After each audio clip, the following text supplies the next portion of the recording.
Hello, and welcome to the newest episode of Two Chefs One Week. My name is Trisha and the Cheesecake Calabro, and this week, once again, for the fifth week in a row, is Agent Carter. We're talking about season, hopefully one of many, episode 5, The Iron Ceiling. Okay. So in this episode... Okay, you want to talk about the episode? Yeah, I started. I guess we're a little delayed. So in this episode, Peggy proves herself as an asset and is trusted with a mission. Along with Jack and a couple SSR agents, she heads to Russia, where they're following a Stark lead. She actually calls in backup when she calls in the Howling commandos. And back in the States, Daniel's starting to put the pieces together and figuring out that maybe Peggy might be the blonde in the photographs. And Chief Dooley is starting to believe that maybe Stark isn't the person that stole all his bad babies. Dun, dun, dun! Yeah. Dooley is so gonna die. You think Dooley's gonna die? Anyway, I totally think Dooley's gonna die. The second he was like, I'm giving up on my witch hunt, blah, blah, blah, I'm like, you're gonna like walk into the street and get run over by some dude right now. I was astounded he survived the episode. I'm astounded that the man that's really hated Stark this whole time is all of a sudden like, I'm gonna give it up.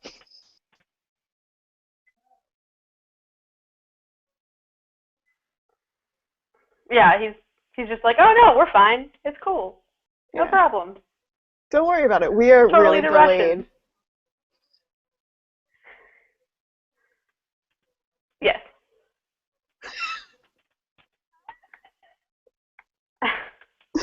Moving on. Anywho, okay, so let's jump into the episode. So here's the thing. Right from the beginning, the episode was like really. It was more like, seriously, guys, how do you not appreciate this person that you have in your workplace because you're all stupid? Mm-hmm. Like, they get the little message on the machine, and it's in code, and they bring in a code breaker, and he breaks the code, and he's like, I still don't understand it, and she's like, did you ever think that maybe it was in Russian? Yeah, like the first thing someone would think of.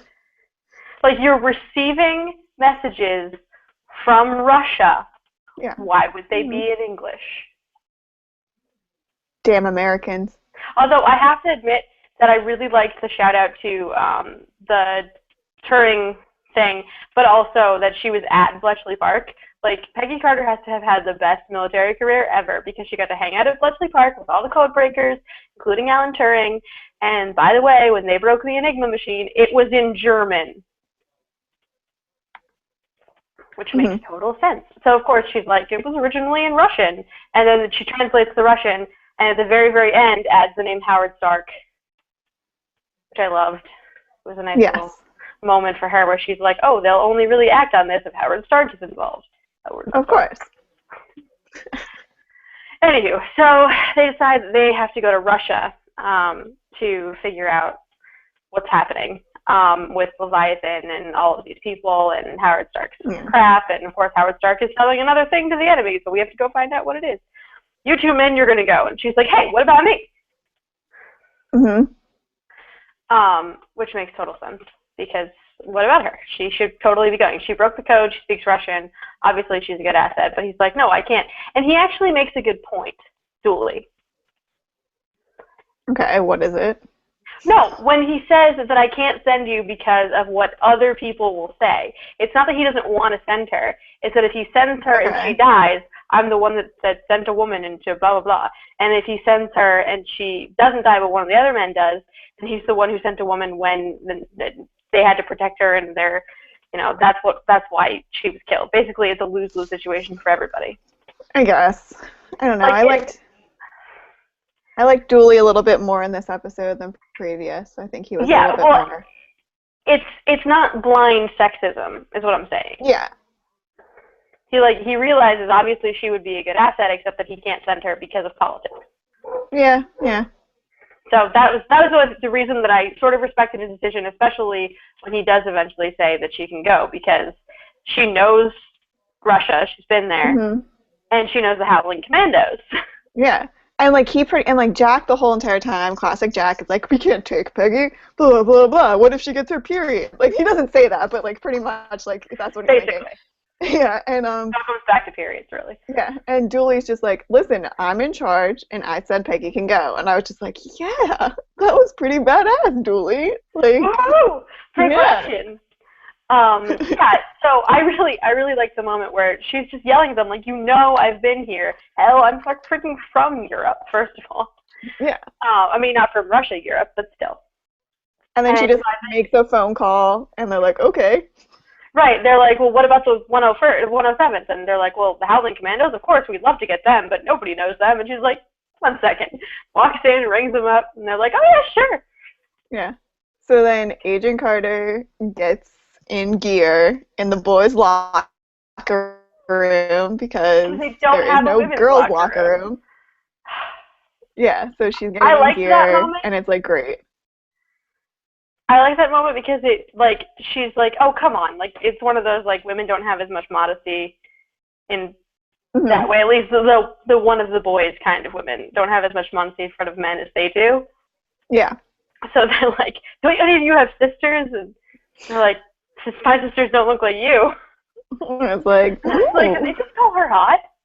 I'm pretty sure that's just what happened. They totally did. And, well, for good reason. But still, it's funny. It's nice to see that men don't change. But there is something that does happen within the locker scene that is kind of important. Yeah. So Agent Carter is undressing. She's not like, she's, getting in her gear. And here comes Daniel, who I guess Daniel wasn't invited to go on the mission. So he'll be taking the lunch orders while Peggy's gone. So he walks in and they play like, a joke. Daniel, I guess, is like kind of like the punching bag. And they go, oh, can you get my lock out of this locker? And Peggy's over there. And he walks in and he sees Peggy, and it's her back, and he notices, and it was very obvious to the audience that he notices these things, 2 dots that myself and Trisha thought were freckles, but were later informed. Both of our fathers let us know that they were gunshot wounds. So thanks, dads, for watching with us. And so then he's like, wait a second. Those look familiar. And then, we'll get more on to Daniel, but that was a pivotal moment within that scene. Yeah, and not just because you got to see Peggy and her skivvies. Yes. Anyway, so then they are jetting off to Russia. One big thing about the whole Russia angle, which we touched upon in the last episode, but we got to actually see in this one, is the Red Room Academy. Yes. Which is where they train all the Black Widows, including our very own Black Widow, Natasha Romanoff, and Dottie, who is the important one in this episode. So at the very beginning of the episode, we get to see what it's actually like to be in a Red Room, and that would be a badass school if it wasn't for all of the brainwashing and memory replacement and murder. Yes. And that's actually where they end up having to go in Russia. Is to one of the Red Rooms. It's actually I'm assuming the Red Room. Mm-hmm. Which was also acting as headquarters for Leviathan? I don't know if it was headquarters for... I don't know. I'm probably going to have to rewatch the episode. Yeah, I got a little confused with that because they're in the Red Room Academy or whatever, but they also have Leviathan prisoners in the basement? So I think it was repurposed or it was extra purposed or something. But that is where they end up having to go. So they meet a little girl who is one of the Black Widows or in training. But anyway, so on their way there, we start to see Jack fall apart. And this is a really big episode for the really sexist characters. Not only do we see Dooley start to like let up a little on Peggy, but we actually get to learn a little about Jack and more of like humanizing things about Jack. We know something happened to him in the war. We finally get to learn at least one of the somethings, although Kate and I both believe there's another something that we are yet to learn. Yeah. It was a very long war, so there could be a lot of something. It was a very long war, although he was apparently in Japan, so whether he ever made it to the European theater, I don't know. Mm-hmm. But anyway, so the first indication we have that putting him back in a military situation is a bad thing is on the plane when he is obviously freaking out about jumping out of the plane. Mm-hmm. And Peggy's like, haven't you done this before? Like, and he's like, no. Well, he says, yes, I've done 9 of them in training. Yeah. And never done it in reality. So this is a really good situation because back at home they're doing, normal investigative stuff, and Jack is obviously the leader. And here, this is what should arguably be the man's environment. It's combat. It's in the wilderness. It's doing manly things. And Peggy is the one who's way more well equipped than he is. Yeah. Which I think is shocking to. I think it may be shocking to her other SSR agents, but I don't think it's shocking to Peggy or the commandos. So. No, Peggy and the commandos all know that this is exactly what she does. I think her fellow SSR agents, it was more of an academic thing where they knew that she served overseas, but they have no idea what she really did. Yeah. And I think one of the biggest indicators of that is when they first land and they meet up with the Howlings, and one of her fellow agents says, Dum Dum Dugan, you fought alongside Captain America. And he says, yeah, but not as much as she did. Yeah, hello. I don't understand what they don't understand about her. Is it just because she's a woman, or I think it's that their expectations are so low that they don't think she could have done other things. They know she was involved in the program that made Captain America, but to them she was a secretary. Yeah. And she was essentially a secretary, but she was one who was serving in a place where she had to be good in combat, and she was kick-ass, and she obviously punched soldiers in the faces when they didn't behave. Yeah. And do things like that. So unless they experienced that, I understand they're not thinking that she could. I guess, yeah. I understand what you're saying. I like this episode as sort of a wake-up call to them to be like, oh, no, shit, she's not lying. Yeah. This, with the return of the commandos, is kind of the return of the Peggy Carter that we all originally fell in love with from Captain America, the First Avenger. She is in her zone, man. There's no, from the moment they get on that plane, she is in charge. And even at one point, Jack kind of lets her be in charge, which was a big, whoa. Yeah, I think once things got real, once it was less of a, we're on a mission in Russia, and it was, holy shit, people are trying to kill us. I think he realized that she was better equipped, and also he sort of froze. Yeah, he definitely was suffering from some post-stress disorder kind of thing. Yeah, he definitely had some PTSD issues. Yeah. And we actually get to learn about what happened to Jack. One of the things, anyway, the big thing for him that happened, because they're all sitting around a campfire, and they all served separately, so they are telling, war stories. And they ask him, didn't you receive some sort of honor? And he is recipient of the Navy Cross, which is one of the highest honors in the Navy. And it might be the highest honor in the Navy. And he says, all right, fine. And he tells a story about how these 6 Japanese soldiers raided their camp one day, and he shot them all before anybody even really woke up. And obviously it really affected him, and we find out later that they had been coming to surrender, and he misread what they were doing and shot them, and he buried the flag, and he's been carrying around this guilt that he killed people who weren't there to hurt them. Yeah. So that's pretty heavy stuff. Now I kind of just really feel bad for Jack in a way that I didn't expect. It's heavy, and it's humanizing for him, and it's nice to see that he kind of hates himself. Yeah, he definitely kind of hates himself, and I think it's interesting that and he says this, the only person he's really ever told that story was Peggy. Peggy's the only person that he confided in such a story that really does not make him look like a good guy. Well, I think not necessarily a good guy, but Yeah, it's to him, it's him doing something horrible, and to anybody listening to the story, it's him making an honest mistake in wartime. Yeah. I feel like I would have reacted at least similarly, or I would have died. In that situation, if you don't know what's going on, you have to do something about it. And he was trained to do what he did. He did it. And he got the Navy Cross for it. He just doesn't feel like he deserves it. Which I feel is actually something that he shares with Captain America. Steve doesn't feel like he ever earned like his stature the way that his fellow soldiers earned it.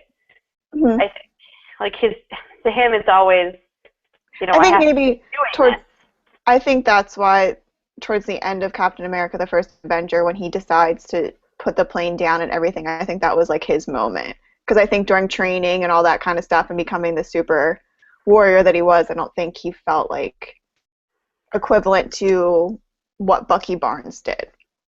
Yeah, Bucky's death was always more honorable to him than anything that he did during the war.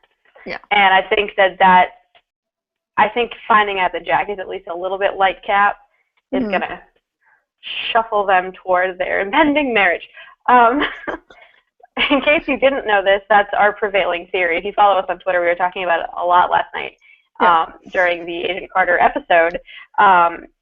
We are both staunch believers that Jack is, in fact, the man that Peggy will eventually marry, which is why we were hoping the entire episode that Jack was going to tell a story about how Captain America saved his life. Yes. That is apparently a story for another day. We will bookmark that for later. Yes. But we did get to learn a lot about Jack, and I actually started to like his character. Plus, he's wearing black in the whole episode, and it was just very becoming. Yeah, like I was never a huge fan of Chad Michael Murray. I'm sorry, One Tree Hill fans. I was never really, ooh, yeah, Lucas. And I'm not really a huge fan of Jack in The Office, but when Jack put on his gear to, raid this Red Room Academy, I was like, Peggy must, I hope Peggy's taking note. Taking notes indeed. Yeah, I enjoyed Jack in this episode. I actually liked his character for the first time in the entire series. The entire super long 4 previous episodes that we'd watched. Super long. Super long time. We've just known these characters forever. Yeah. And anyway, so they raid the Red Room Academy. They meet one of the Black Widows. She kicks their butts, actually kills one of them. Pretty much, yeah. And gets away. So that was interesting. Yeah, so they pretty much raid this academy or headquarters or the double thing that they're working for. There's some really great moments between Peggy and the commandos, and there's a lot of Cap moments where they share their Cap story. So it was very, nostalgic. And there's this one moment where they're getting ready to escape, and there was this great quote where I got it if you don't. Yeah, what you wanna? I forget his name. So, Dum Dum Dugan has burst in because they're in the middle of a firefight, and Jack is frozen. He's completely lost his shit, and he's sitting like, oh my god, this whole time. And Peggy's completely taking command, and she's saving everybody's life except for the people who she can't save. And Dugan blasts in through a wall and offers them an escape route. And she grabs Jack, pulls him up, throws him over to Dugan, says, "Get out." And Dugan says, what would Steve say if I left his best girl behind? And she said he would say, listen to Peggy. I almost cried. I was like, oh. Of course you almost cried. I was like, yes. It was badass, but it's also like it tugged at the little heartstrings. It does. And this episode, I mean, that moment specifically, but all the times they mention Cap and they are nostalgic and they're, they're comrades in arms from their war buddies. It made me realize how kind of sad I am that we never got to see Steve and Peggy have a real shot. No, they never really had a real relationship. They clearly loved each other. There's no doubt in that, but because they never went on a date. They never did. They never did. And it's sort of like, I was sitting, like, when she says that line, I was like, that's awesome. I love that. And then I was like, oh, it's so shitty that the next time that they see each other, she's like 93. I know. And she has like Alzheimer's. And she has Alzheimer's. Yeah. And it's horrible. And I'm just like, oh, God, I'm so depressed now. I know. But it was like a nice kind of depression. It was that weird, like, they both still care about each other in their own timeline sort of depression. Where it was like, at least it was bittersweet. Sweet, yeah. But anyway, so they escape, and they bring along with them a doctor who knows all about plans that they had for, I can't remember what it was. I the forget plans what they it was. stole from Stark, and he says I have these blueprints. Yeah, and I forget what the blueprints were. I don't even remember what the blueprints were for. I don't either, but it was the first real indication that Stark wasn't involved, because they say, did Howard Stark bring them, blah, blah, blah, and he's like, if they had Howard Stark, they wouldn't need me. Yeah. And to those of us who were Peggy fans, and So Peggy in general, it was like, oh, well, obviously Howard can't be involved. Yay, we've cleared his name. And then they go on to say, well, Howard must have given them to him. Which is just depressing. Yeah, but then Dooley's back at home, and he's starting to think that maybe Howard Stark wasn't involved with the selling of his weapons. So I don't think Howard Stark's public enemy number one. Well, he's about to be public enemy number 2. Yeah. But no, I can't. What was the motivating factor behind Dooley finally giving up the Stark witch hunt? Because I was watching the scene where he confronts. At one point, he walks up, finds Jarvis, and they're talking, and he says, the Stark witch hunt is over. I just need your help. And that's the point where it was there was a like, scene Dooley's prior. still gonna die. Yeah, there was a scene prior to that where Dooley meets someone in a bar, and I forget if the guy was in the. The journalist. The guy might have been in the military, and the journalist, and he pretty much, they thought there was a conspiracy theory with Stark, and it turns out that it wasn't Stark who did the conspiracy theory, it was the general who just so happened to die a couple weeks ago. Okay, that makes much more sense. All right, thank you. Sorry. So that's when Dooley, and then after, so then that's when Dooley goes and he approaches Jarvis. Yes. So things seem to be moving in a good direction for Peggy and for Howard, and for pretty much everyone involved. But that's not going to last very long. Because things are going to creepy and figuring everything out. Yeah, well, there's the fact that Suze is now putting the pieces together. That's a big one. But there's also, and we'll get to that in a second, but I think we should talk about Dottie first. Yes.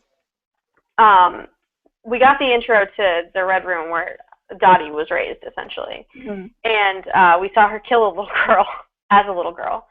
Yes.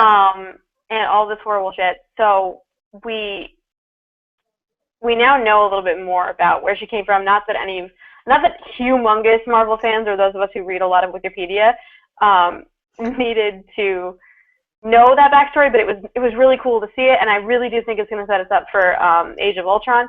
Yes, but, I agree. So now that Peggy is off in the Motherland, Dottie takes the opportunity to go through her stuff. Mm-hmm. And I like that she finds a picture of Tiny Steve. I think it's adorable that Peggy has a picture of Tiny Steve instead of all of the plethora of propaganda about Captain America that she could have. Yes. And she then becomes really creepy single white female-y.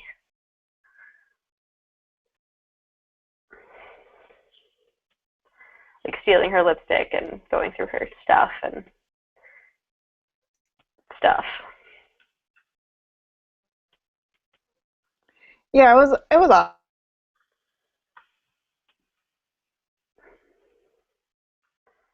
Seem to have become disconnected.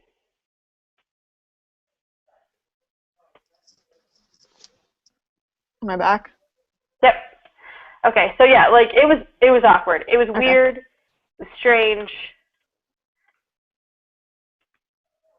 But I guess what I was saying before we got a little disconnected, I guess everybody's looking for Steve's blood. Is that what the end game is? Everybody wants Captain America's magic blood? Yeah. I would assume that's the end game for all parties. Okay. Oh, I got disconnected again. Are we back again? It's just not a good day for me. I'm fine. Okay, good. All right. So anyway, can you see me? Yeah, we both assume that the end game is Captain America's blood for all parties involved. But along the way, Dottie is being creepy and stealing things and doing weird stuff. And anyway, so we don't get very much about her except that she is sort of insinuating herself into Peggy's life and pretending to be her to the mirror.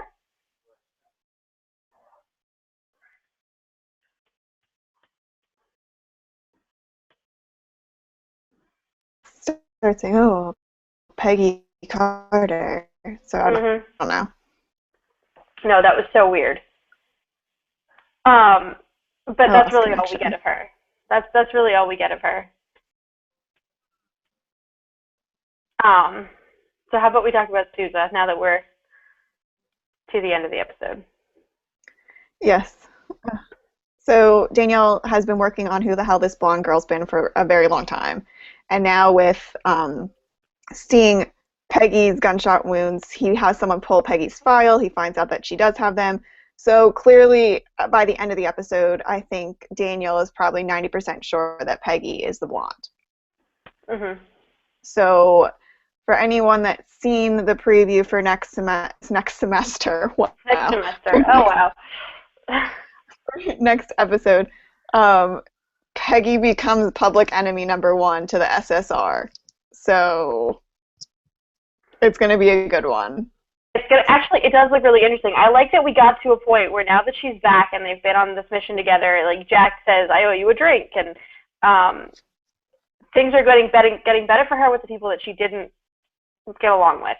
Worse for her with the people that she did.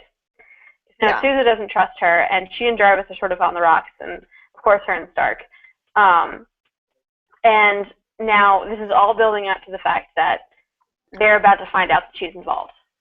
Yeah. So, she's committed treason and all this stuff. So that's going to be, I think, a big part of next week's episode is this cat and mouse game of the SSR trying to find Peggy and get Peggy. Yes. And now that we've gotten past that halfway mark and past this one episode, but sort of like the fun and games of Peggy finding her old self and sort of defining who she is with the SSR, we have three episodes left. Yeah. This is going to be our race to the finish. Exactly. All of the big revelations are going to be coming for the next 3 weeks, and I think it's going to be really fun. I'm actually really excited, and I really, as much as it won't matter at the end of things if they give the show a second season. Mm-hmm. Part of me that really wants them to, because I haven't enjoyed a show this much in a very long time. Yeah. I think all the fans are sitting and waiting to see. I don't think they ever really planned for there to be a second season, but we'll see what happens. Yeah, we'll definitely see what happens. And our one other big prediction for the last 3 episodes is that we will discover that Daniel is actually Hydra. I really believe that he is a bad dude, and I really believe that he's Hydra. I don't necessarily believe he's a bad dude. I do think he's Hydra. And I don't necessarily think that evil is essentially what Hydra is. There's the fact that, they are essentially equated to the Nazis of this time period, but like Ward in Agents of S.H.I.E.L.D. is Hydra. Spoiler alert if you don't watch Agents of S.H.I.E.L.D., whatever. That's like the whole season so far. But he's not necessarily a bad guy. Yeah, okay. Maybe Daniel's not a bad guy, but I think he has enough disdain for the SSR and the way they treat him that he would be Hydra. Yeah, and the SSR, or at least people involved in the SSR, are eventually going to become S.H.I.E.L.D., and we know from both Captain America, the Winter Soldier, and Agents of S.H.I.E.L.D. that Hydra insinuates itself inside S.H.I.E.L.D. when it begins. Yeah. So somebody in Agent Carter has to be Hydra. And I just think that Jack can't be Hydra. He's way too loyal to SSR. And I think the only person so far that, I think everyone's like, oh, Daniel's such a nice guy. But I think that's what makes him the perfect candidate. Yeah. And I think just the fact that he's very obsessed with finding out who this blonde is. Is he obsessed to find out for SSR, or is he obsessed to find out for Hydra? Yes. I definitely think that someone has to be, and I think if someone has to be, it's going to be Daniel. As much as I like Daniel, I think that's the reason why, if I were writing it, he would be Hydra and Jack would be her husband, because it's the people that you least expect. Exactly. Do we have any predictions beyond that? Because we always make these predictions when we stop broadcasting the show. Yeah, Trisha messaged me in the middle of the night over the weekend. She's like, Peggy's going to marry Jack. And I'm like, yeah, probably. And also, Daniel is totally Hydra. Yeah, Daniel's the Hydra. Did you get that? So, but no, but those are like the two big ones. Yeah, those are the two big ones. I don't think I have any little predictions for the show. Because we know that Peggy and Stark are going to get cleared and they're going to start S.H.I.E.L.D., so I'm not too worried about that. It's interesting, but we all kind of already know the outcome. Yeah. So those are the two big things that we don't really know, is like who's in Hydra and who's Peggy going to marry. Yeah, so, yeah, we'll see. I'm enjoying the crap out of the show. I can't wait for next week's big drama. Yeah.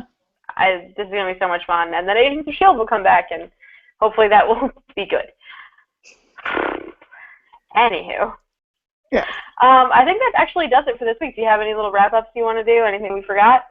No, I think that's pretty much it. I hope Chief Dooley doesn't die, because I did really begin to like him this episode. Yeah, and that's why I think he's totally going to die. Because he doesn't start S.H.I.E.L.D., she does. Yeah, true. It's her and Stark and probably Jack. Yeah. So we'll see what ends up happening. Daniel probably kills Julie. Watch, Daniel probably doesn't even need his cane thing. Crushed. No. He'll probably like, I can't remember. I don't know, but he'll probably like throw it to the side next week when he's chasing her, and then she'll be like, "What?" Because he does corner her, doesn't he? He does. He's the one that like has her at gunpoint, like in an alleyway. So we shall see. I think Jarvis will come to her rescue next week. I think Jarvis will come in. Jarvis or Stark or both.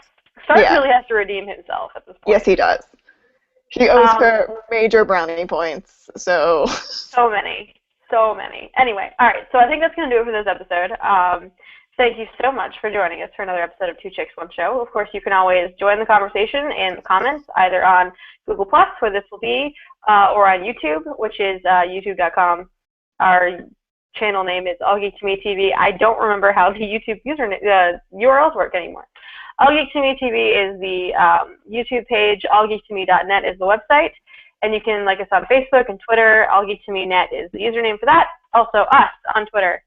At Trisha Ennis, she's at Kate Calabro, or you can hashtag Two Chicks One Show. We like to receive comments, good, bad, preferably good. Yeah.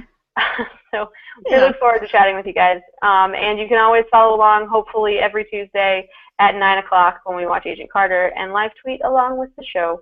Woo! Live tweet Agent Carter airs Tuesdays 9 o'clock on ABC. This show airs Wednesdays 6 p.m. on the internet. We will see you next week.